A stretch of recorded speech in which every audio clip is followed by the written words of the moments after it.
할렐루야. 오늘도 하나님께 복된 일꾼 되시기를 축복합니다. 오늘 함께 나누실 하나님의 말씀은 로마서 16장 1절에서 3절 말씀입니다. 로마서 16장 1절에서 3절 말씀입니다.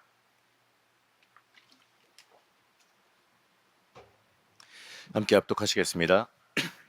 내가 갱그레아 교회의 일꾼으로 있는 우리 자매 베베를 너희에게 추천하노니 너희는 주 안에서 성도들의 합당한 예절로 그를 영접하고 무엇이든지 그에게 소용되는 말을 도와줄지니 이는 그가 여러 사람과 나의 보호자가 되었음이라. 너희는 그리스도 예수 안에서 나의 동역자들인 브리스가와 아굴라에게 문안하라. 아멘. 하나님의 은혜와 평강이 함께 하시길 먼저 축복합니다. 이런 이야기가 있습니다. 이 세 명의 사람이 이 교회를 짓는 데서 일하고 있었습니다. 이 지나가는 사람들이 그들에게 질문합니다. 지금 무슨 일 하고 있습니까? 그러니까 첫 번째 일꾼이 이렇게 대답해요. 우리는 지금 노동을 하고 있습니다. 두 번째 일꾼은 이렇게 이야기합니다. 돈 벌고 있죠? 뭐 하고 있어요? 이렇게 대답을 했어요. 그런데 세 번째 일꾼은 이렇게 대답을 합니다. 네, 하나님 집 짓고 있습니다. 이 세 사람이 같은 장소에서 물론 이 돈 받고 일하는 일꾼들이지만 같은 작업을 하고 있지만 이 교회를 짓는 그 공사 현장에서 이 작업을 하고 있는 삶의 태도는 엄청나게 큰 차이가 있다는 걸 보게 됩니다. 누가 하나님 보시기에 이 축복할 만한 사람이고 누가 교회 일꾼으로서 쓰임 받는 사람이 되겠습니까? 사도 바울은요, 이 로마서 마지막 장에서 이 자신의 최고의 비전이었던 복음을 땅끝까지 전하기 위해서 함께 수고한 일꾼들을 소개하고 있습니다. 이 16장에서 모두 다 세보게 되면 이 33명의 이 교회의 일꾼이 등장합니다. 이 24명은 이 로마 교회 성도들이고 이 9명은 고린도 교회의 성도들이었는데 이들의 특징이 뭐냐면 성별도 다양하고요. 나이층, 연령층도 다양하고요. 심지어 사회 계층도 다양해요. 이 귀족들도 있는 반면에 노예들도 있습니다. 이 교육의 질도 서로가 다 달라요. 그러나 중요한 건 뭐냐? 다 하나님 나라에 귀하게 쓰인 교회의 일꾼들이라는 겁니다. 오늘 말씀을 같이 보면서요. 어떤 의미에서 이들이 교회의 일꾼이라 인정을 받게 됐는지 또 참된 교회의 일꾼이 누구인지 여기에 대해서 오늘 같이 살펴보겠습니다. 먼저 보게 되면 말이죠. 이 사람들은 교회의 일꾼이기 전에 주님의 일꾼이었습니다. 오늘 말씀에 자주 등장하는 단어가 뭐냐면 그리스도 안에서라는 단어입니다. 이 말은 굉장히 중요한 말인데 우리 3절 말씀 한번 보시겠습니다. 너희는 그리스도 예수 안에서 나의 동역자들인 브리스가와 아굴라에게 문안하라 이렇게 말합니다. 이 7절의 마지막에서도요. 먼저 그리스도 안에 있는 자라 이렇게 말하고 있고 8절에서도 주 안에서 내 사랑하는 인블리아 이런 식으로 말하고 있습니다. 계속해서 그리스도 안에서 주 안에서 이러한 단어가 등장하고 있습니다. 이 그리스도 안에서라고 하는 단어는 이 바울의 신앙 고백의 핵심입니다. 이 그리스도 안에 있는 사람은 이 개인적으로 예수 그리스도를 만난 사람들이고 이 그리스도 안에서 계속해서 살아가는 사람들이고 그리스도를 증거하며 살아가는 사람을 뜻하기 때문에 그렇습니다. 이 교회 일꾼은 바로 이 교회의 머리 되시는 예수 그리스도의 일꾼이 되어져야 됩니다. 이 예수를 만나지 못하고 그리스도를 만나지 못하고 일한다면 잘못하면 이런 일이 벌어질 수가 있어요. 그냥 일만 죽어라 한 사람. 이 교회 계급을 따지는 교권주의자. 이러한 사람이 되어버릴 수 있다는 겁니다. 우리는 이 모든 일에 앞서서 말이죠. 예수를 먼저 만나기를 힘쓸 수 있어야 됩니다. 예수 만나고 내가 변화되어야 뭐가 이루어지죠. 예수 만나고 변화되지 않으면 내가 세상 사람과 무슨 차이가 있다는 겁니까? 교회에 익숙하다는 것 빼고는 차이가 없어요. 내가 예수를 만나고 예수를 인해서 내가 변화받고 내가 성령 충만해져야지만 내가 하나님의 사람으로 올바로 붙들림마다 쓰임 받을 수가 있습니다. 그렇기 때문에 예수 만나기를 소망할 수 있어야 되고 또 우리가 기도할 때 늘 성령 충만하기를 소망해야 되는 겁니다. 이 바울 주변에 있던 일꾼들은요. 모두가 이 예수 그리스도를 경험하고 따르고 증거하던 일꾼들입니다. 3절에 나오는 이 브리스가와 아골라 부부는 바울의 아주 좋은 동역자들입니다. 이 7절에 나오는 안드로니고와 유니아 이 사람들은 바울보다 예수를 먼저 믿은 바울의 친척들입니다. 이들이 바울을 보면서 얼마나 기도했겠습니까? 바울이 이 박해자의 대명사가 되어지고 예수 믿는 사람들을 잡아 죽이는 일을 알고 있을 때 이들은 바울의 이 복음화를 위해서, 바울의 회심을 위해서 열심히 기도했을 거예요. 이 바울의 회심의 뒤에는 이 그들의 기도가 있었다는 것을 다시 한번 생각해 볼 수가 있겠지요. 자, 이들이 이 바울과 더불어 전도했고 바울과 함께 감옥에 갇히기도 했습니다. 13절에 보게 되면 또 재밌는 사람이 등장하는데 이 주 안에서 택하심을 입은 루포와 그 어머니가 등장해요. 자, 여러분, 루포는 여러분들 아마 기억이 잘 없을 겁니다. 성경에서 여러분들 이름이 나오긴 하는데 여러분들이 잘 기억이 없을 거예요. 근데 이 루포의 아버지는 여러분들 아마 잘 아실 겁니다. 이 마가복음 15장 21절 말씀을 보게 되면 이러한 말씀인데요. 함께 합독하시겠습니다.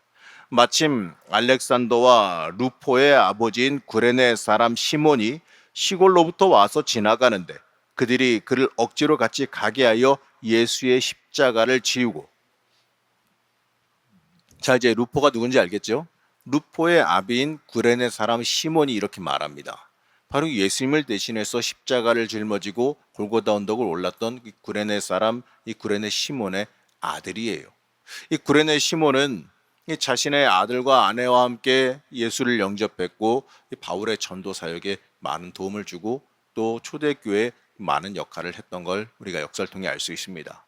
이 명단에 나오는 사람의 이야기 하나하나 다 이게 찾아가지고 이야기하면 전부 다 엄청난 은혜가 숨어 있는 걸 보게 되지만 이걸 새벽에 다 할 수는 없으니까 이들의 이야기만 잠깐 보면 놀라운 걸 보게 돼요. 자, 10절, 11절, 15절에 등장하는 인물들이 있는데 아리스토볼로, 나기스, 네레오 이러한 사람이 등장합니다. 이 사람들은요, 신분이 뭐냐? 로마의 귀족입니다. 이 아리스토볼로는 참 재미있는 게 헤롯 대왕의 손자입니다. 그리고 나기스는 누구냐? 로마 황제의 개인 비서 역할을 하는 높은 사람입니다. 그리고 네레오는 그 당시에 예루살렘의 이쪽을 다스리고 있던 집정관의 비서예요.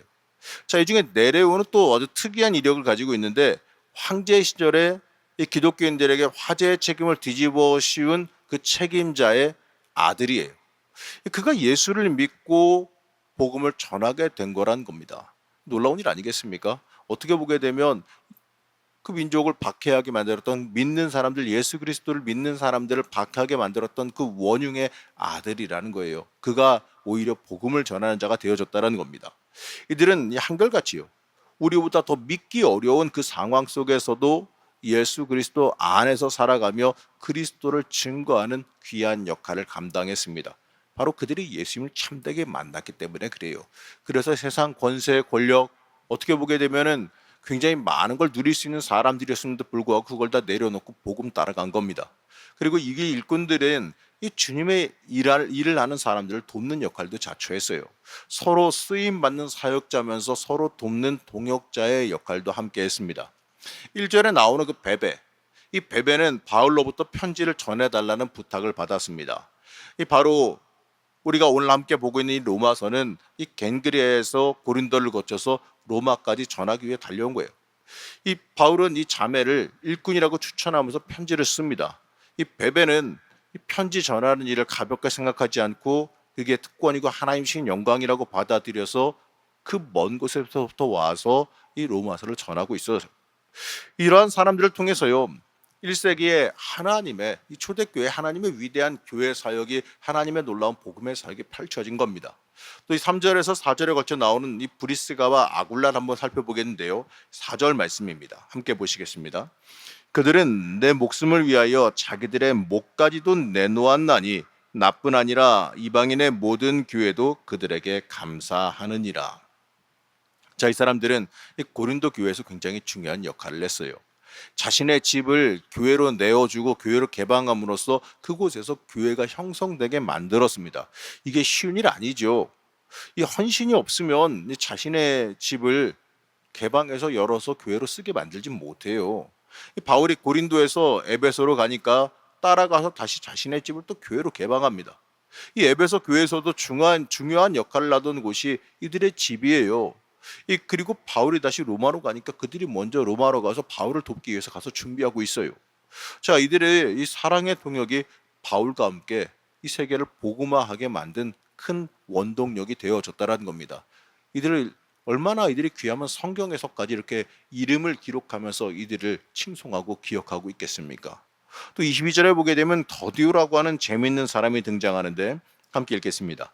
이 편지를 기록하는 나 더디오도 주 안에서 너희에게 문안하노라. 이 당시에 그 바울은 감옥에 있기도 했지만 이 안질이 심하게 있어서 시력이 좋지가 않았어요. 그래서 이 글을 써서 편지를 쓸 수가 없었습니다. 그래서 그런 경우에는 이 대필자를 구해서 불러주면 그걸 갖다가 기록하는 사람이 있었어요. 그걸 대신해서 기록해주고 이게 맞냐 확인해서 이 편지를 대신해서 써주는 겁니다. 근데 여기 더디오라고 하는 사람이 그 대필자의 역할을 했던 사람인데, 자, 우리나라 말로는 더디오 하니까 그냥 사람 이름으로 들리지만 이 원어로 보게 되면 이 그냥 셋째라는 말입니다. 세 번째. 여기 더디오란 말, 지금 우리가 영어에서 써도 이렇게 하게 되는데 그 말의 그 유래가 되는 말이기도 해요. 이 더디오, 세 번째란 뜻이에요. 당시 이 로마 사회에서 이 노예들의 이름을, 물론 이름이야 원래 있었겠지만 이름으로 부르지 않고 그냥 집에서 그냥 노예가 여럿이면 이 첫 번째, 두 번째, 세 번째 이렇게 불렀어요. 첫 번째 노예, 두 번째 노예, 세 번째 노예, 이러한 식으로 그냥 첫째, 둘째, 셋째 이런 식으로 불렀다라는 겁니다. 아마 이 더디오는 그 집에서, 자기가 속해 있는 집에서 세 번째 노예였을 겁니다. 그러니까 그 이름을 갖다가 박탈당하고 그냥 더디오, 그냥 세 번째 노예, 이러한 식으로 불린 거예요. 자, 이들이 예수를 믿고 바울 사역에 아주 중요한 도움을 줬다라는 거예요. 눈이 안 좋아서 글을 쓰지 못했던 바울을 대신해서 편지를 더디오가 썼다라는 거죠. 만일 더디오가 아이고 내가 이 편지를 그냥 불러주는 대로 쓰는 그러한 사람밖에 안 됩니까? 이렇게 하고 반항했거나, 아니면 베베가 내가 편지나 가지려고 그 먼 곳에서 심부름하려고 왔습니까? 내가 편지나 가지고 그 멀리 심부름이나 다니려고 집사가 된 것 같습니까? 이러한 식으로 했다면 어떻게 됐을까요? 자, 이 사람들은 작은 일이라고 생각할 수 있는 걸 갖다가 작은 일로 여기지 않았어요. 자신에게 주어진 것에 대해서 충성하려고 했습니다. 그 결과 이들의 사역을 통해서 복음의 열매가 맺어진 거예요. 그 더디오가 적어줬으니 로마서가 생긴 거고, 또 그리고 베베가 그걸 갖다가 편지를 갖다가 여기저기 전하고 다녔으니 그게 로마서가 복음이 되어서 퍼져나간 겁니다. 여러분, 이러한 충성의 사역을 통해서 복음의 열매가 맺어진다는 거예요. 여러분, 이 교회에 대해 충성이란 말이 좀 이상하게 들릴 수도 있습니다. 하지만 이 충성은 교회라고 하는 조직에 대한 충성이 아니라 하나님이 쓰시는 사람에 대한 섬김이고 그 하나님의 역사의 원동력이 돼야 된다는 거예요. 바로 주님의 평화를 만드는 사람이 돼야 된다는 겁니다. 로마서 16장에 등장하는 이 33명의 사람들을 소개하면서 가장 빈번하게 반복되는 단어가 있는데 문안하라입니다. 이건 개인적인 문안을 전달하는 것이 아니라 이들의 삶 속에서 이것이 생활화되기를 열망하는 뜻이 담겨 있다는 거예요. 자, 16절 말씀 한번 같이 보시겠습니다. 너희가 거룩하게 입맞춤으로 서로 문안하라. 그리스도의 모든 교회가 다 너희에게 문안하느니라. 여러분, 성공적인 교회 생활의 열쇠는 교제에 있습니다. 이 교회 안에서 사랑의 교제와 섬김이 있으면 그 교회는 생동감이 넘치는 교회가 돼요. 그 사랑의 교제를 잃어버리게 되면 교회는 복음의 능력을 잃어버립니다. 성도들은요, 서로 격려하며 교제할 수 있어야 돼요. 사람 세우는 역할을 서로 해야 된다는 겁니다. 이 교회의 모든 일꾼들은 이 교회 안에서 교제가 아름답고 영광스럽게 만들어야 될 책임이라는 것이 있어요. 이 바울 당시에 이 교회를 어렵게 하고 분쟁을 일으키던 사람에 대해서 17절에서 18절에 걸쳐서 엄하게 경고를 합니다. 그리고 이어서 너무나도 유명하고 너무나도 잘 알려진 말씀을 통해 우리에게 권고하는데요. 자, 19절에서 20절 말씀 함께 보시겠습니다. 너희의 순종함이 모든 사람에게 들리는지라. 그러므로 내가 너희로 말미암아 기뻐하노니 너희가 선한데 지혜롭고 악한데 미련하기를 원하노라. 평강의 하나님께서 속히 사단을 너희 발 아래에서 상하게 하시리라. 우리 주 예수의 은혜가 너희에게 있을지어다. 아멘. 여러분, 바울이 왜 평강의 하나님을 강조할까요? 이 평강의 반대는 분쟁이고 이 분쟁의 신은 사단 마귀입니다. 사람이 이 사단의 도구가 되어버리는 게 문제라는 거예요. 이 사단은 헬라어로 보게 되면, 원어로 보게 되면 디아블로라고 하는 단어입니다. 이 말은 또 합성어예요. 가운데라는 그 디아와 던진다라는 블로스가 합쳐져서 만들어진 단어입니다. 이 말은 해석해 보면 이렇게 해석할 수가 있어요. 자꾸 가운데 던져서 갈라 놓는다라는 뜻입니다. 바로 사람과 사람 사이를 이간질해서 찢어 놓는 걸 말해요. 꼭 이런 사람들 있잖아요. 이게 마귀 짓이에요. 이게 마귀의 전문적인 역할이에요. 사람 사이에 분쟁을 일으키고 사람 사이에 문제를 일으키는 사람, 남 욕하고 다니고 남 비방하고 다니는 사람, 이러한 사람이 마귀의 짓을 하고 있는 겁니다. 이게 마귀예요. 우린 이러한 마귀의 도구가 되지 말아야 됩니다. 우리는 이 교회에서 성도 간에 서로 간에 서로를 돕고 격려하는 신바람이 나는 교회가 되게 만들어야지, 서로 간에 격려하고 도와줘야지, 서로 간에 분쟁하고 시기하고 질투하고 어디 같이 있다가 좀 가면 험담하고 이러한 일을 행해서는 안 된다라는 거예요. 이게 교회를 망가뜨리는 사람들의 모습이란 겁니다. 우리는 이 평강을 세워가는, 교회를 세워가는 사람, 서로 격려하고 칭찬하게 바쁜 사람들이 돼야 돼요. 여러분의 인생을 주님께 함께 봉사하다가 떠났을 때 하나님 앞에서 여러분들은 어떻게 평가되기를 원하십니까? 자, 우리나라 묘지에는 보게 되면 대부분 그냥 사람 이름이 있거나 그냥 직업 정도 써 있습니다. 그냥 뭐 직분 정도 표시가 돼요. 장례식장에 가게 되면 묘비에 누구누구 집사, 누구누구 장로, 누구누구 성도 이렇게 표시되는 경우도 있고, 조금 좀 크게 세우는 집들을 가보게 되면 비석 같은데 옆부분에 그 사람의 양력 정도 써 있는 거를 보게 됩니다. 하지만 외국에 보게 되면 묘지 앞에 비문에 좀 재미있게 여러 가지들 그 사람을 표현하는 말들이 써 있는 걸 보게 돼요. 그래 그 몇 가지 읽어보면, 부지런한 내 딸이 여기 잠들다. 부활의 때에도 제일 먼저 일어날 것이다. 이렇게 아버지가 적어놓은 걸 본 적이 있고, 또 어떤 사람은 좀 아내가 좀 말이 많았나 봐요. 참 말 많던 내 아내 드디어 입을 다물다. 이렇게 좀 웃기게 써놓은 경우도 있습니다. 사랑하는 성도 여러분, 한평생 주님을 섬기다가 가실 때 여러분들은 주님 앞에서 뭐라고 불리길 원하십니까? 우리가 제가 우리 교회 오고 나서 제가 왔을 땐 이미 돌아가신 분들인데, 그냥 작년쯤에 계시고 하셨던 분들, 열심히 교회 수고하고 봉사하셨던 분들을 기억하면서 그 권사님 어땠는데, 그 권사님 계실 때 참 좋았는데, 그 권사님 열심히 하셨는데, 이렇게 평가하는 걸 제가 듣고 기억을 합니다. 그리고 저도 아이고야 그런 분들 계셨으면 참 좋았겠다 이런 생각도 해보는데, 중요한 건 말이죠. 그분들은 그분들이고 여러분들은요 어떻게 불리길 원하십니까? 여러분들은 나중에 사람들에게 어떻게 평가되길 원하세요? 아이고 그 권사님 너무 훌륭하셨는데 더 계셨으면 좋겠는데 하나님께서 천국에서 쓸 일이 있다고 데려가셨나 봐. 참 아까워. 요런 칭찬. 그 권사님 있어서 우리가 참 즐겁고 행복했는데, 그 권사님 있으면 모든 게 해결됐는데, 참 그 권사님 보면 예수님 보는 것 같았는데, 이러한 평가를 받기를 원하십니까? 아니면 아이 그 권사님 오면은 싸워. 그 권사님 오면은 다들 피해. 이러한 평가로 불리기를 원하십니까? 10절 말씀을 보게 되면 그리스도 안에서 인정함을 받은 아벨라에게 이 문안하라 이렇게 말합니다. 이 아벨레에 대해서는 아는 게 별로 없어요. 그건 기록이 별로 없습니다. 하지만 뭐 하나 알 수 있는 건 뭐냐면 그리스도 안에서 인정함을 받은, 이러한 칭호를 받았다라는 거예요. 이거 괜찮더라고요. 좀 부럽더라고요. 하나님 그리스도 예수 안에서 인정함을 받았다. 어떻습니까? 이거 좀 부럽지 않습니까? 사람한테 인정받는 거는 뭐 별로 부럽지 않습니다. 근데 예수 그리스도 안에서 인정받았다라고 하는 거는 그의 삶이 얼마나 믿음으로 신앙적으로 훌륭했으면 그렇게 인정을 받았을까, 이런 생각이 들거든요. 우리는 이렇게 불리는 것을 어떻습니까? 우리들이 이렇게 불림 받는 건 어떻게 생각하십니까? 예수 그리스도 안에서 인정받았다. 내가 예수 그리스도에서 인정받았다는 평가를 받는다면 여러분들은 얼마나 기분 좋으시겠습니까? 또 12절에서는요, 이 주 안에서 수고한 드르베나와 드르보사에게 문안하라 이렇게 말합니다. 주 안에서 수고했다. 이 평가도 만만치 않지요? 남들이 하는 평가입니다. 내가 스스로 하는 평가는 좀 아니에요. 내가 스스로 내 스스로 나 주 안에서 수고했어라고 하면 그냥 웃긴 거 되는 거죠.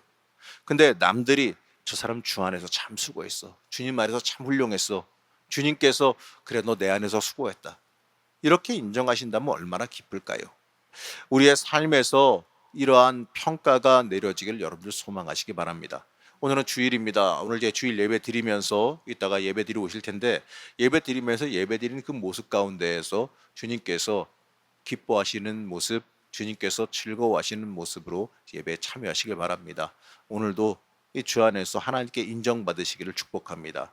하나님이 쓰시는 사람, 화평과 평화를 만드는 사람, 주님의 참된 일꾼을 되시기를 제가 간절히 축복합니다. 잠시 기도하겠습니다. 우리의 주인 되신 하나님, 우리가 하나님께 칭찬받는 주의 자녀가 되기를 원합니다. 어려운 가운데서도 충성하며 화평케 했던 믿음의 선조를 따라 참된 일꾼이 되기를 원합니다. 이 주님 앞에 선한 일꾼으로, 복된 일꾼으로, 충성된 일꾼으로 불리게 허락하여 주시옵소서. 우리를 변화시켜 주셔서 온전히 충성하는 주의 자녀가 되게 하여 주옵시고, 오늘도 주님께 충성하길 원하오며 또 하나님께서 주시는 복과 은혜 가운데 살기를 원하오며 거룩하게 하신 예수님의 이름으로 기도하였습니다. 아멘.